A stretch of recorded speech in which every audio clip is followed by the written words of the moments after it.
Kale mi lan o? Dün akşam başıma bazı olaylar geldi. Orayı görmeden gitmeyin dediler. Göstermesem de olmaz. Sakın dalga geçmeyin. Ne oğlum o? Milan'la Inter'in maçı vardı. Biraz rezalet oldu ama İtalyan arkadaşlarım kızacak ama. Vay, Milan ümit verici görünüyor. Hava falan güzel gibi. Şu koltuktan kalkmak için sabırsızlanıyorum artık.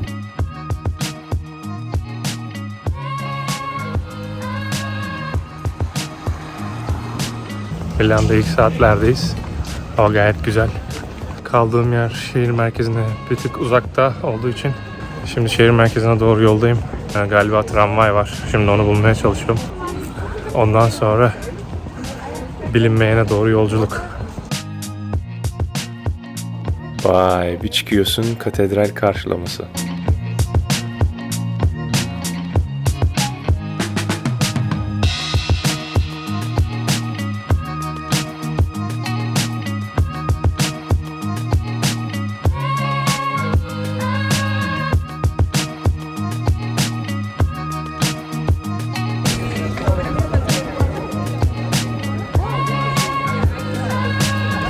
Güvercin mi lan o?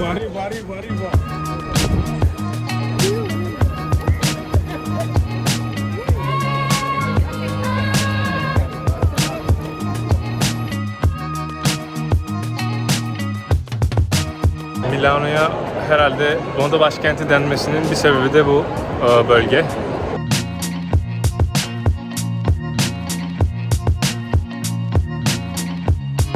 İşte Prada,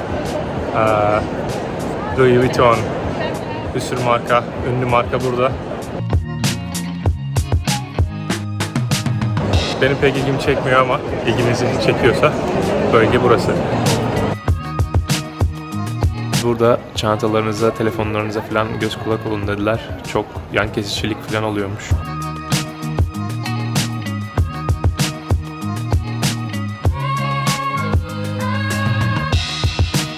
Bir anda motosiklet çıkabiliyor bazen. Burası ne acaba? Öyle daldık ama. Şu anda arkadaşlarla birlikte şehir turu oyunu oynuyoruz. Kazanıyor muyuz bilmiyorum ama en azından şehir şu anda güzel görünüyor.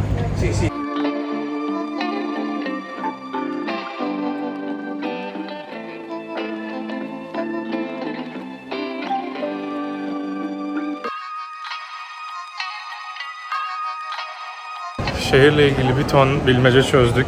Yaklaşık 12 tane. Genelde de bu bölgede dolaştık. Bu bölgenin adı da Duomo mıydı neydi? Buradaki katedralin adı yani. Köşeye bir yere yazarım olmazsa. Yorulduk. Acıktık ama bu oyun bitmedi. Şu an nerede olduğumu bilmediğim bir yerdeyiz. Azizlerin olduğu bir cadde. Göstereyim. Azizleri göremiyorum ama siz belki görürsünüz. Şimdi size bunu göstermek istemezdim ama göstermesem de olmaz. Merak edersiniz. O yüzden İtalyanların sanat anlayışında böyle şeyler de varmış.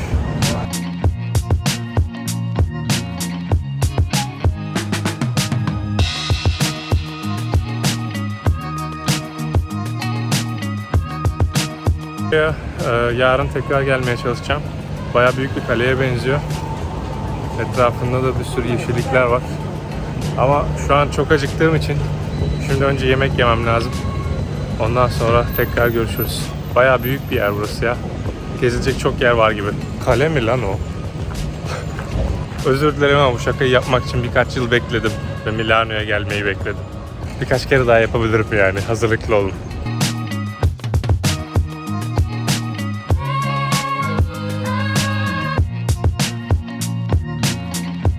Maalesef bu otelde spor salonu yokmuş. Bundan sonra otellerdeki spor salonlarından şikayet etmeyeceğim. En azından bir şeyler yapabiliyorduk. Ama şimdi biraz hareket etmek için koşuya çıkacağım. Yanımda bir tane daha koşu arkadaşım olacak. Belki koşarken güzel yerler keşfederim. Birkaç gündür hareketsiz kaldım. Bu da kafama vuruyor. O yüzden bir küçük hareketli kısım geliyor şimdi. Her zaman olduğu gibi. O zaman hadi başlayalım. Grazie. There was a half marathon last week in Stockholm. It was very crowded. Rumble half marathon, I think. It was around the palace. I think it started there. I've been doing that once.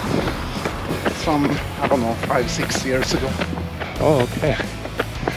It's really nice. It's just central Stockholm, like all the time.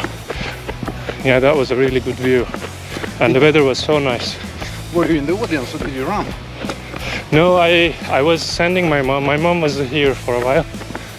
So I went to Stockholm with her and we stayed there for the weekend. So you're so much younger than me, so of course you will go much faster than me. So you don't need to feel that you're kind of holding back to keep my pace. I don't run at all normally. Ah, okay. So if I run, I sprint. This is actually quite a good distance. So we can do 6, 7, 8 times running, get the pulse up until it stops, and then slow walk down to get the pulse down. Okay. Are you good to go? Yeah. Yeah.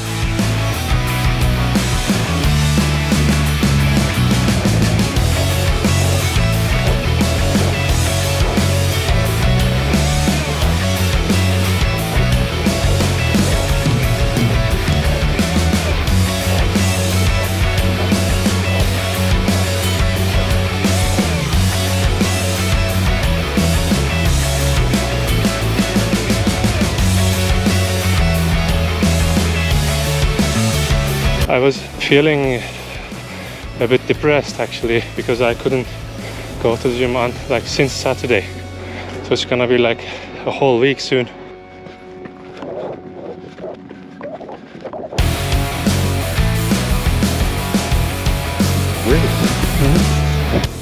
If this is our last lap, I will sprint to push myself a bit. It's very good. Let's do it.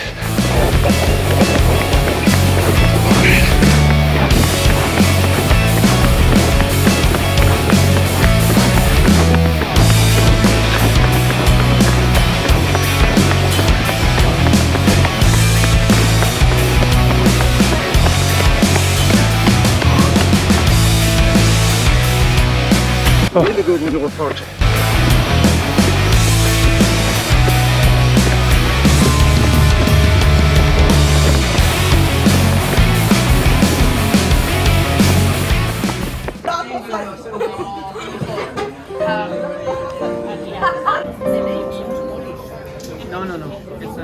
Yağmur geliyor galiba.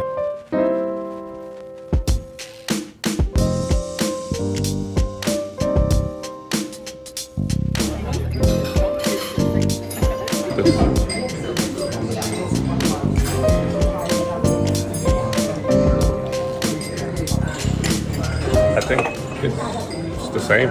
Nothing is different.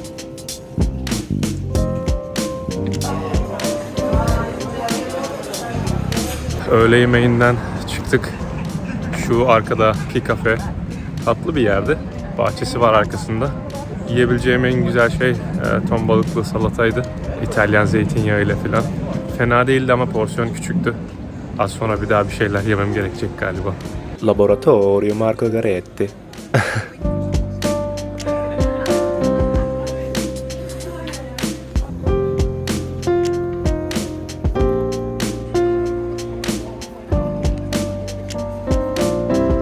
Şu anda Milano'nun en büyük üniversitesinin bir kampüsündeyim. Kampüsün adını pek hatırlamıyorum ama üniversitenin adı Politecnico di Milano. Eğer doğru söyleyebildiysem. Birkaç arkadaşım var. İtalyanca telaffuzumun güzel olduğunu söylediler. İtalyanca bilmiyorum. İtalyanca bilgim sıfıra yakın diyebilirim. Ama onu duymak güzeldi. Dün akşam başıma bazı olaylar geldi. O yüzden vlogu o akşam kısa kesmek zorunda kaldım. Ve yaklaşık galiba 10-12 saat kadar kaybettim bunun yüzünden. Bir restorana gittik. Tabii ben hani İtalya'dayız, madem İtalyan yemekleri deneyeyim dedim. Karides carpaccio denedim. Çiğ karidese alerjim olduğunu öğrendim. Biraz dudaklarımda ve boynumda uyuşmalar oluştu. O yüzden daha sonrasında vloga devam edecek hiçbir enerjim yoktu. Gittim yattım yani. Bugün devam edeceğim. Şu an iyiyim. Şansıma yoğun bir alerji değil, yani hafif dudaklarımda ve boynumda kaşıma ve uyuşma gibi bir his oldu. Tabii ben ilk defa böyle bir şey başıma geldiği için sordum etrafımdakilere. Onlar da birkaç saat içerisinde ağırlaşabilir falan dediler. Sonra etraftan antihistamin bir ilaç buldum. Ne olur ne olmaz onu attım. 1,5 saat sonra falan buldum tabii. 1,5-2 saat sonra kadar. Ki alerji azalmaya başlamıştı ama ben işi riske atmamak için yine aldım. Ondan sonra daha da düzeldi. Şimdi tam gaz tekrar devam edeceğim. Bakalım bu 10-12 saatin acısını çıkartmaya çalışacağım.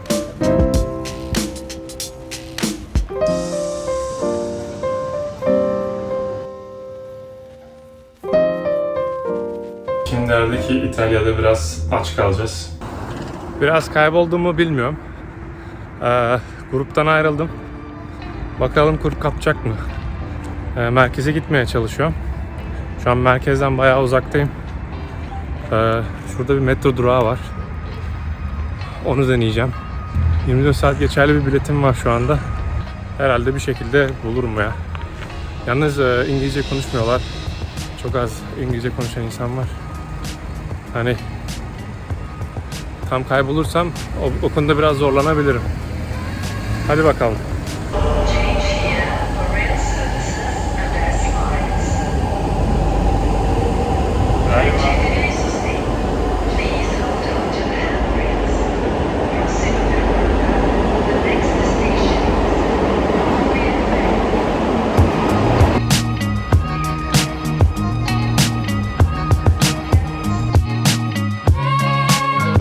Kaybolmadım ya. Aslında çok böyle kolay anlaşılır bir ulaşım sistemleri var. Sadece biraz bakmak gerekiyor. İnternetin falan varsa zaten herhalde hepsini çözersin. Glutensiz ve en sağlıklı pizzayı seçmeye çalıştım. Bir pizzanın gelebileceği yüksek seviye sağlıkta işte. Dünyanın saç ektirme merkezi olduk ya. Milan'daki son 24 saatten selam. Şu anda Como Gölü'ne doğru yol alıyoruz. Trendeyim. Yaklaşık 45 dakika kadar sürecek yolculuk. Orası bayağı ünlüymüş. Orayı görmeden gitmeyin dediler. Hollywood starlarının falan villaların olduğu yerler işte George Clooney, Madonna, Richard Branson falan oradan villalar almış. Bayağı da övdüler. Doğasıyla da falan ünlüymüş dediklerine göre. Şimdi gidip göreceğiz. Yaklaşık 4-5 saatimizi alacak toplamda bu gezi. Umarım değer. Milan'dan kısıp oraya gitmeye. Hadi bakalım görüşürüz orada. Burada bir tren değiştirmemiz gerekiyor.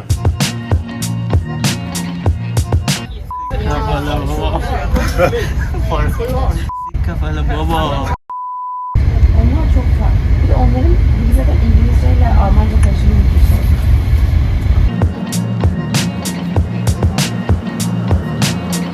Şimdi trenden indik. Güzel bir havası var. Milan'dan daha taze bir hava doğal olarak. Göl kıyısına doğru yoldayız şimdi. Bakalım neden bu kadar meşhurmuş burası.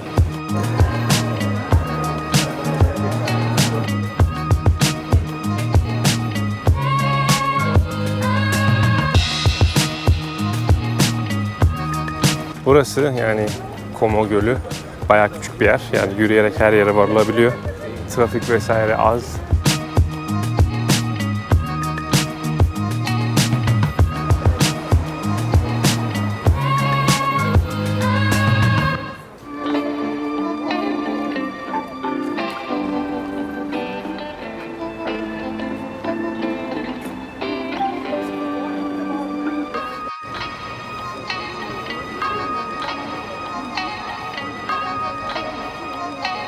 Bir sürü turist var. Herhalde İtalyan'dan çok turist var burada şu an. İngilizce, Almanca, Fransızca, bazı anlamadığım diller, ne olduğunu bile çıkaramadığım diller şu anda duyuyorum. Bir de burası özellikle pahalı ve elit bir yer. Arkadaki sıra dondurma sırası. Gelato. İtalyanların biraz böbürlendiği bir şey de dondurma. Ama yani bence değmez o kadar sıra beklemeye. Siz karar verin.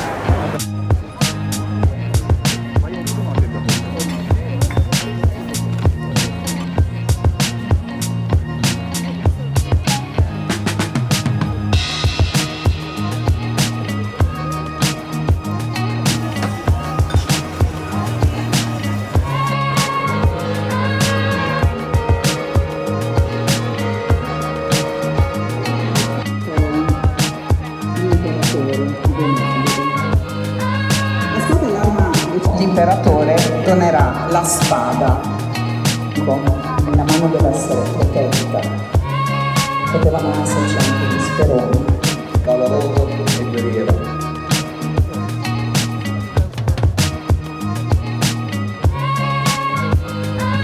Un applauso!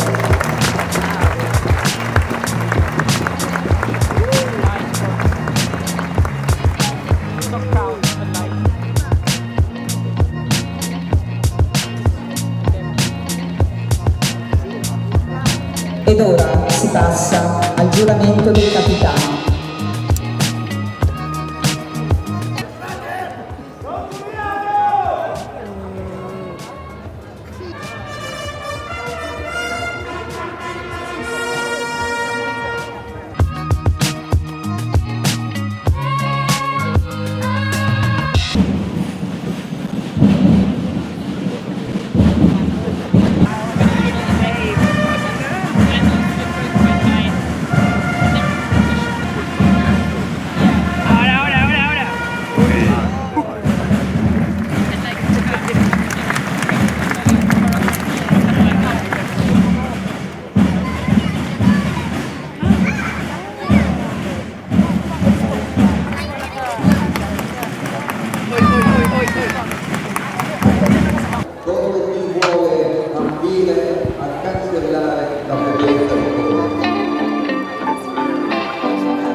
İlginç bir törendi. Bayraklarla akrobasi yapıp şövalye falan kutsadılar. Roman geleneklerinden. Enteresan. Yani işte tesadüfen tam o zamana denk getirdik. Güzeldi.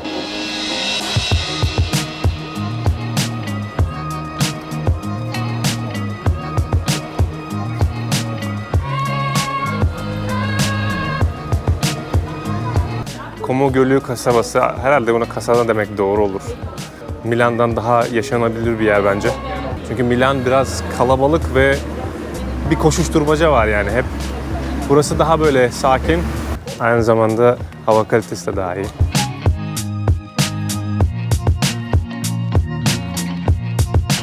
Hadi şimdi göle doğru.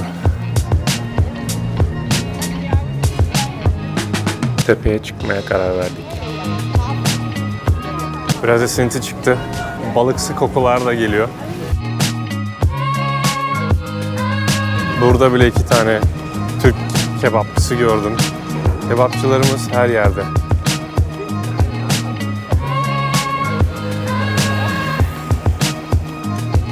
That's mantis. No, it's a mantis. It's trying to catch your camera. Don't attack me.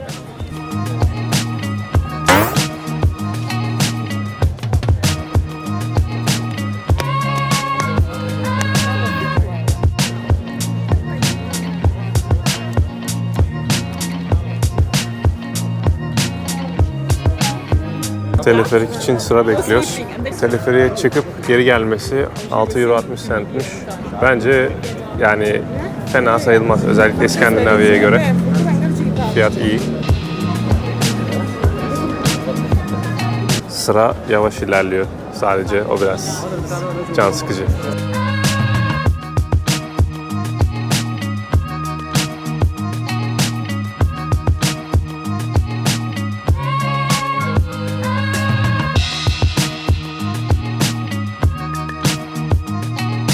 Bir o kadar da sıra içeride var.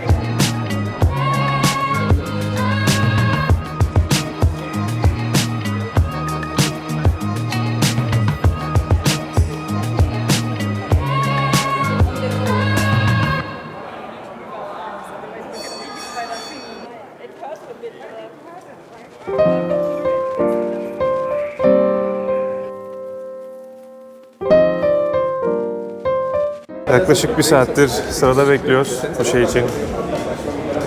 Buna değse iyi olur.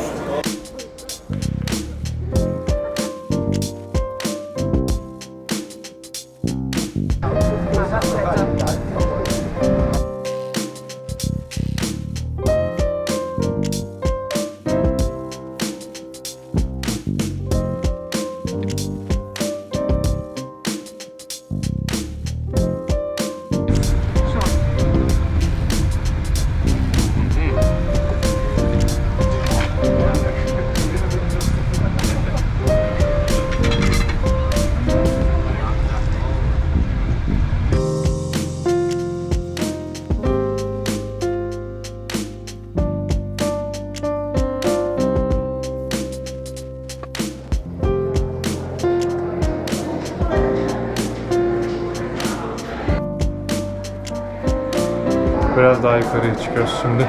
Bu taraftan manzara fazla görünmüyor. Yaklaşık buraya çıkması 1 saat sürdü. Bekleme ile birlikte. Yürüyerek çıkması 25 dakika sürüyormuş. Bu kadar uzun süre sırada bekleyeceğimi bilseydim yürüyerek çıkar, yürüyerek inerdim. Ama neyse. Bu da bir deneyim oldu. İnsanlar bu tepede yaşıyor. Böyle normal evler var, sıradan evler var. Hatta bazılarının tavukları falan var, meyve ağaçları var.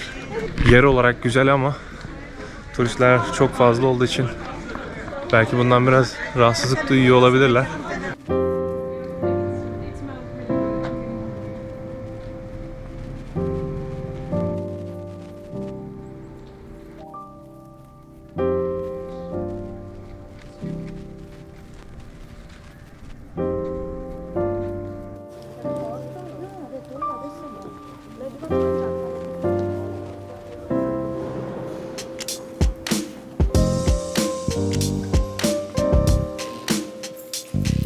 Sorry.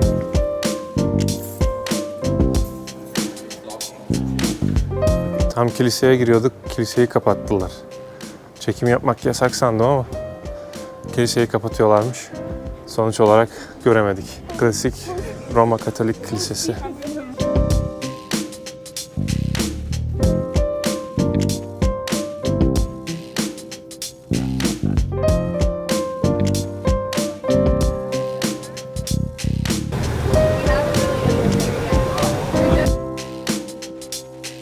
Teleferikten indik.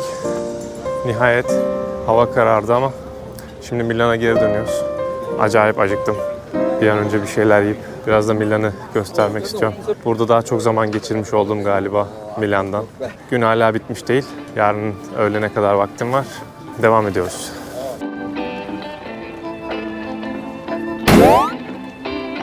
Acayip bir yağmur başladı. Trene yetişmeye çalışıyoruz.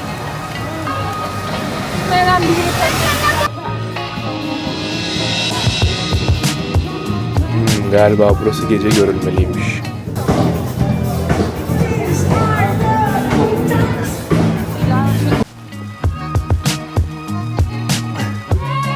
Biraz ıslandık. Treni yakalamaya çalışıyoruz. Biraz rezalet oldu ya ama doğrusu bu film yıldızlarının ünlülerin oradan ev alacak kadar ne bulduğunu merak ettim. Şimdi İtalyan arkadaşlarım kızacak ama yani belki de kişisel seçim. Ben kendi adıma bunu çok değer bulmadım yani. Treni yakaladık.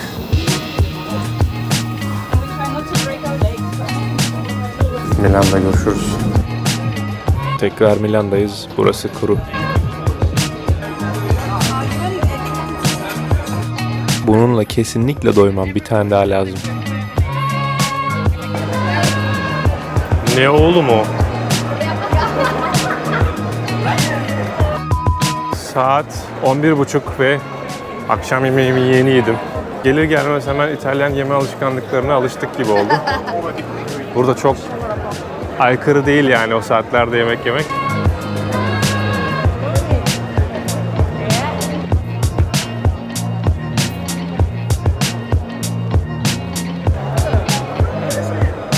Bugün San Siro'da Milan'la Inter'in maçı vardı.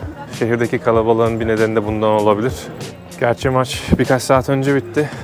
Inter Milan'ı 5-1 yendi bu arada. Bu tabii size biraz geç gelecek ama maçı izlemeye gidelim diyenler oldu. Hani derbi maçı sonuçta Milan'a gelmişsin. Dünyanın en büyük derbilerinden biri. Hayatta bir kez fırsat geçer falan diye ama bir, futbola ilgimi kaybettim.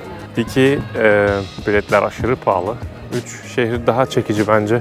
Fırsat kaçırdığımı düşünmüyorum o konuda. İnsanlar evlerine gitmeyi reddediyordu. Milano sokakları kaynıyor. Ama çok bence güzel bir görüntü ya. İnsanlar neşeli. Her yer böyle enerjik. Hayat dolu. Bunu İskandinavya'da fazla göremiyorsunuz.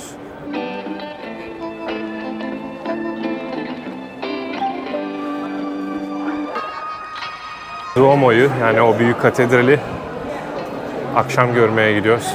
Duyduğumuza göre orada güzel ışıklandırmalar falan oluyormuş. Bayağı yorulduk ama görülmeye değer herhalde.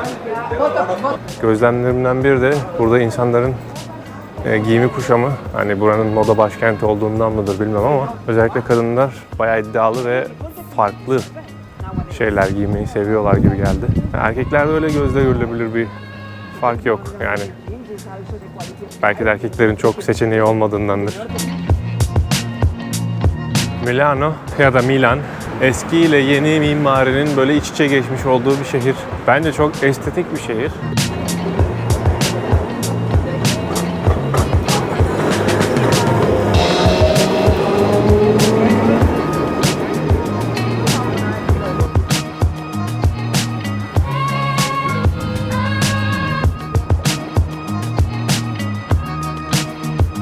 Milano'nun çeşmelerinden bir su içelim dedim.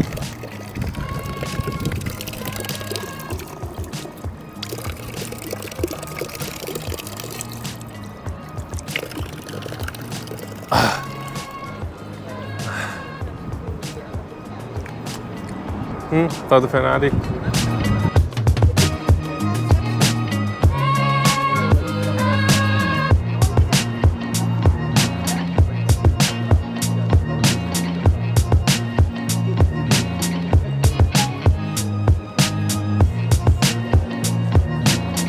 Burası Milano'nun bu meşhur alışveriş alanı. Bu ünlü markaların, lüks markaların olduğu yer. Adını söyleyeceğim şimdi, sakın dalga geçmeyin. Galleria Vittorio Emanuele, düzgün söyleyebildiysem. Gördüğünüz üzere Louis Vuitton, Prada, Dior, Swarovski, bütün ünlü markalar burada. Amerika, Afrika, Asya ve Avrupa. Dükkanlar kapalı doğal olarak bu saatte. Ama bu genel alan kapanmıyor. İnsanlar işte burada hala bu saatte bile takılıyor yani. Bir bilgi daha, burası dünyanın en eski alışveriş merkezlerinden biri. Burayı gezdiğim arkadaş grubu, hepsi farklı ülkelerden ve hepsi bir tane film hatırlıyor. Kendi ülkesinden bir tane film hatırlıyor burada çekilen. Yani o kadar ünlü ve gerçekten fotojenik bir yer.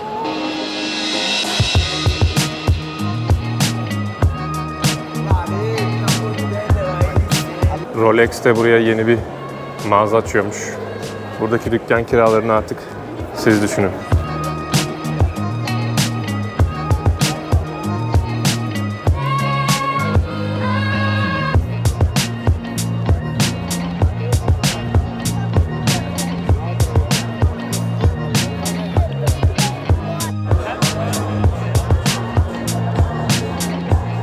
Kulüp mü lan o? Saat 1'e geliyor. Artık otele dönelim dedik. Taksi tutup. Çünkü artık toplu taşımayla gidemiyoruz kaldığımız yere. Biraz uzak. Ama taksi kuyruğu var. Onu da yapamayacağız. Şimdi biraz daha az turistik olan bir yerden kuyruk olmayan bir taksi bulmaya çalışacağız. Bize şans dileyin.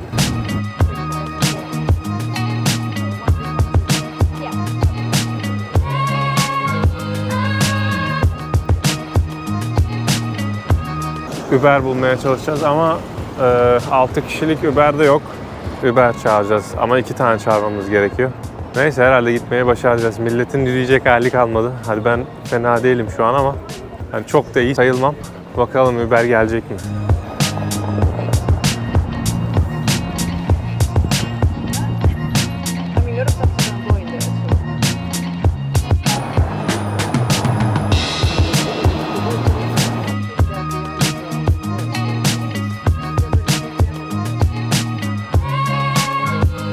Saat 2:20 geçiyor.